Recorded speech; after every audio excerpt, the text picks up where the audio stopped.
Għattini sena konsekuttiva servizz pubbliku qed itella l-Public Service Expo fl-MFCC f'Taqali. Matul l-Expo bit-tema nsaħħu l-ħiliet, il-Prim Ministru Robert Abela nida 250 vettura elettrika u fisser is-servizz pubbliku bħala aġent tal-bidla.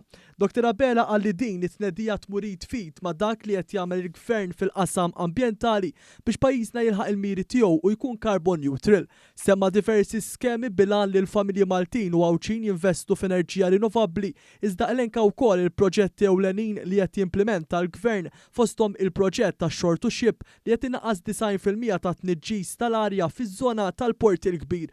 Dr. Abela qal li l-qalba ambjentali tissarraf f'arja aktar nadifa, ma dawn jingħaqad l-akbar investiment fi spazji miftuħa u bekk il-familji jkunu jistgħu igawdu minn spazju ħodor f'ambjent aktar san u nadif.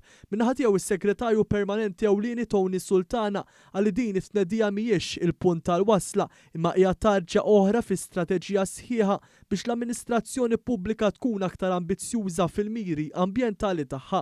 Fl-aħħar xhur is-servizz pubbliku ħadem biex kif imwiegħed fil-manifest tal-Gvern jiġu eliminati l-emissjonijiet mill-arja permezz ta' vetturi li ma jniġsux. Sultana qal li dawn il-250 vettura elettrika se jkunu qegħdin jeliminaw aktar minn 370 vettura tradizzjonali mit-toroq Maltin li jaħdmu bid-diesel jew il-petrol. Sa dan it-tant żewġ uffiċjali pubbliċi li qed jirrappreżentaw lill-Ministeru għas-Saħħa u l-Anzjanità Attiva u l-Ministeru għall-Għawdex u l-Ippjanar tkellmu dwar l-importanza ta' avveniment bħal dan. Qegħdin noffru anke demonstration fuq barra bħal resuscitation, emergency care plan f'aċċidenti maġġuri.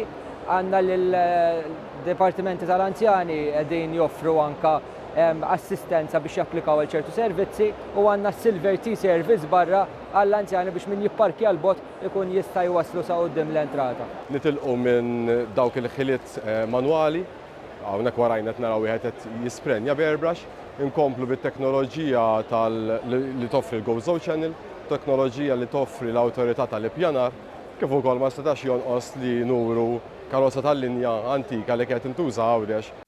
Il-Public Service Expo se jibqa' miftuħ għall pubbliku sa nhar il-Ħadd li ġej.